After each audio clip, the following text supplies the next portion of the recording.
your hand!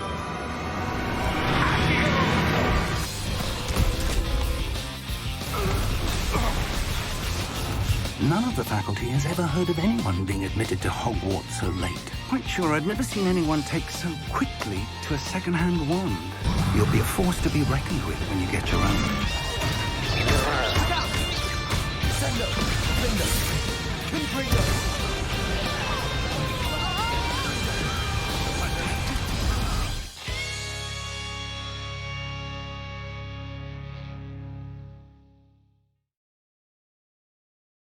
Hogwarts Legacy is the type of huge RPG set in the Harry Potter universe my wife and I have been dreaming about for years.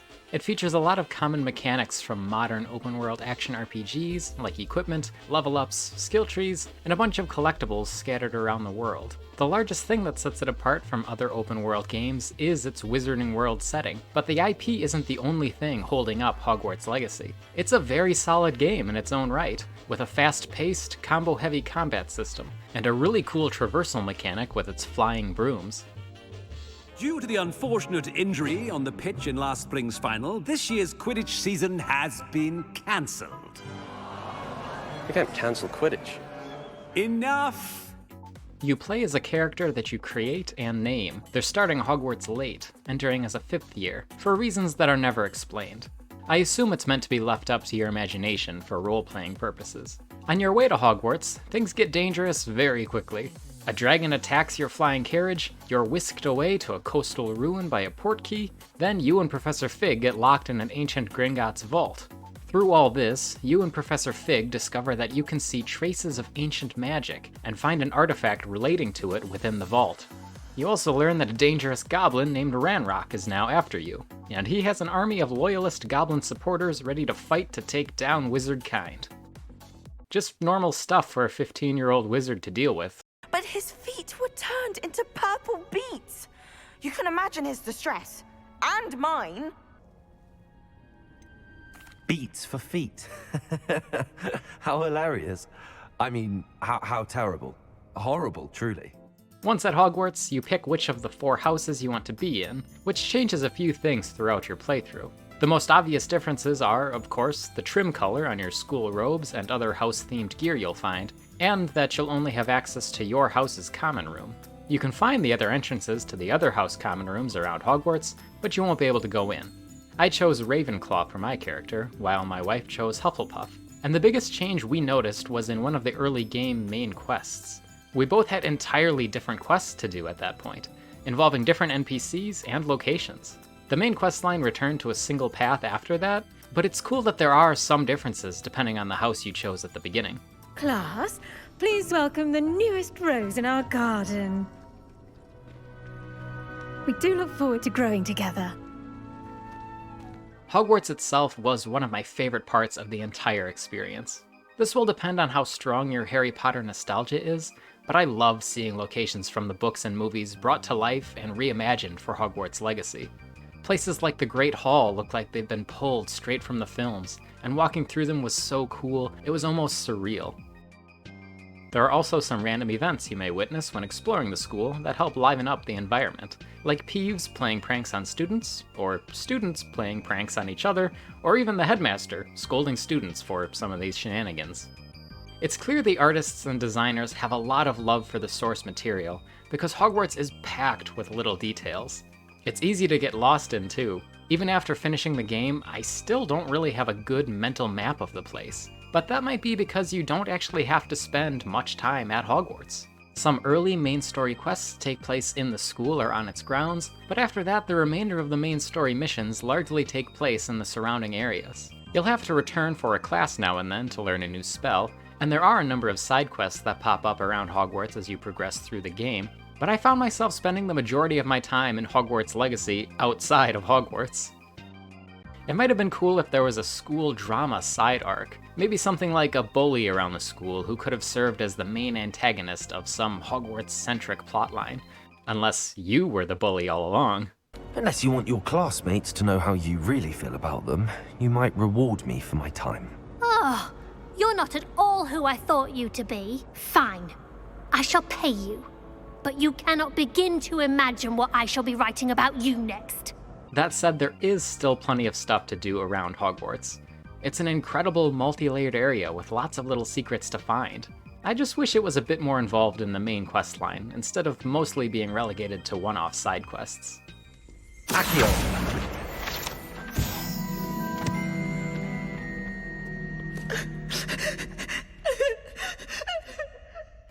The open world has plenty of stuff to do, but not so much that it feels overwhelming, and the map doesn't feel cluttered either. It helps that not all the mechanics and collectibles are available right away. They gradually introduce new collectibles like ancient magic spots, demiguise statues, beasts, and more as you progress through the main quests. My favorite thing to do in the open world was flying around on a broom. Hopping on it and taking off into the sky whenever you want is awesome. My first time flying back to Hogwarts after buying the broom in Hogsmeade was extremely memorable. Seeing Hogwarts in front of me with the Black Lake stretching out below was breathtaking.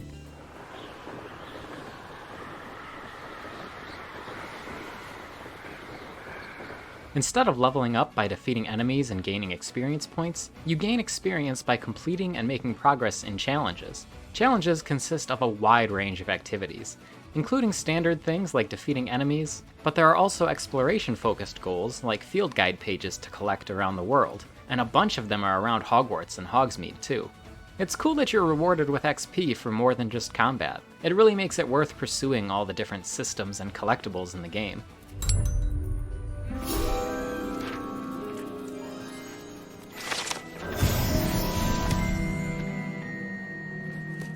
Combat in Hogwarts Legacy feels very good.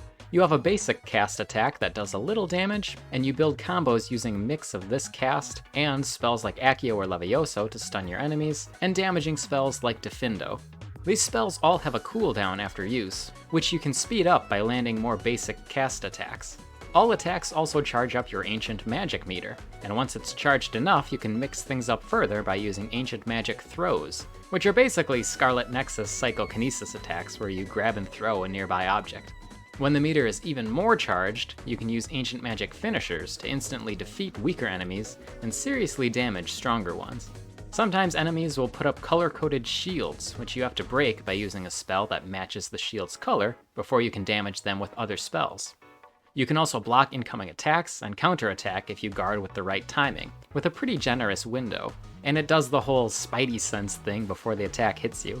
There's also a stealth mechanic where you can become semi-invisible by using the Disillusionment charm. Enemies will still see you if you're close enough to them in their line of sight, but if you sneak up behind them while hidden, you can use Petrificus Totalis to stealth kill them. All this makes for a solid combat experience similar to other modern action games like Spider-Man or Shadow of Mordor, but this time, you're a wizard. Say the line, Hagrid. You're a wizard, Harry.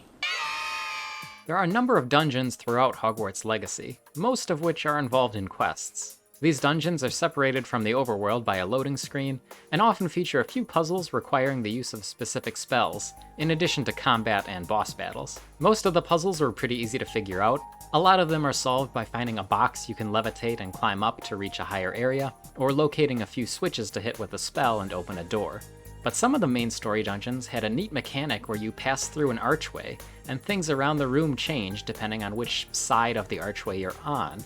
It's tricky to explain, and it probably makes more sense seeing the gameplay, but this made for some fun puzzles, and these were my favorite dungeons to go through. It reminds me a bit of at least one other game I can't think of right now, where there were time travel mechanics and you had to flip between past and future to solve puzzles. If you know what game I'm trying to remember, please let me know.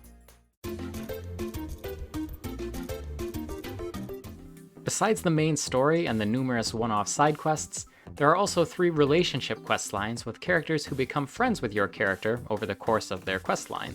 There's one of these with Natty, a Gryffindor, Sebastian, a Slytherin, and Poppy, a Hufflepuff. For some reason, there's not one for anyone in Ravenclaw, so you don't get to know any of the Ravenclaw NPCs very well as a result, even if you're in Ravenclaw like my character was. It makes me wonder if a 4th questline for a Ravenclaw NPC was planned at some point, but had to be cut during development or something. These relationship quests are optional. You can complete them independently of the main story for the most part, although there are points where you need to progress in the main questline before the next relationship quest becomes available. I completed all 3 of these quest lines, and they were all pretty enjoyable, but I have to say my favorite was definitely Sebastian's. In the movies, Slytherins are painted mostly as the bad guy house, so it was really nice to see a more fleshed out Slytherin character like Sebastian, and his story arc was the most impactful of the 3. We've been over this, boy. Hey. Shrivelfigs cannot reverse a curse. Nothing can. The sooner you accept that reality, the better. The Room of Requirement is your customizable home base in Hogwarts Legacy. You can conjure up and place objects purely for decorative purposes, as well as others that have practical uses, like potion stations to brew potions to use in battle, or gardening stations to grow magical plants to sick on your enemies.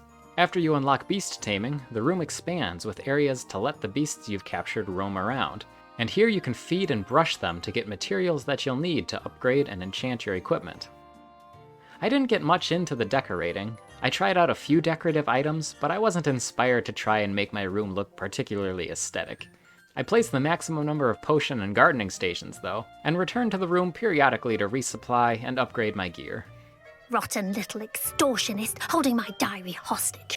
When you learn new spells, there's a little spell learning mini-game where you have to press buttons at the correct times and move the joystick along a path to trace the wand movements of the spell. This was a very nice nostalgic reference to the spell learning mini-games of the first few Harry Potter games, and it kind of feels like a blend of how you learned spells across the various platforms the tie-in games for the first 2 movies released on. As a kid, I played Sorcerer's Stone on the Game Boy Advance and Chamber of Secrets on PC, and looking at those 2 games, it's easy to see similarities to the mini-game in Hogwarts Legacy. The one complaint I have about the experience overall is that NPCs feel a bit dead sometimes. Like I mentioned, there are some cool scripted interactions they can have, like how you may randomly see a student being embarrassed by the delivery of a howler with a few student onlookers nearby. That's a really cool little detail, but students don't really react to you most of the time. People you've done side quests for will have something to say to you, but many other NPCs don't react to your presence at all. You can cast Incendio right next to them and they don't flinch or even remark at all. This is hardly the only open world game like that. I'm pretty sure Horizon Zero Dawn is similar in that NPCs just don't react to you swinging your spear right in their face. It's not something that you'll notice for the vast majority of the gameplay though. Bombada. Hogwarts Legacy is a remarkable showing for developer Avalanche Software. The studio was owned by Disney for a period of about 10 years, and during that time they made a bunch of tie-in games for Disney movies, and also made the Disney Infinity games. So to go from that to developing a game as massive and ambitious as Hogwarts Legacy is incredibly impressive. They're still working on getting the PS4, Xbox One, and Switch versions of Hogwarts Legacy ready for release, but I'm really curious what their next project ends up being. With the huge financial success of Hogwarts Legacy, I think some sort of Wizarding World follow-up is guaranteed. Maybe it's story DLC for Hogwarts Legacy, maybe it's Hogwarts Legacy 2. Only time will tell, but I'm excited and hopeful for the future. My final time was 38 hours, which includes completing the main story, the 3 relationship quest lines, and a handful of side quests and collectibles. If you play the game and focus only on the main story, you could get through it much faster.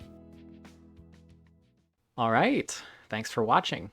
Let me know your favorite house elf in the comments down below, and I'll see you in the next video.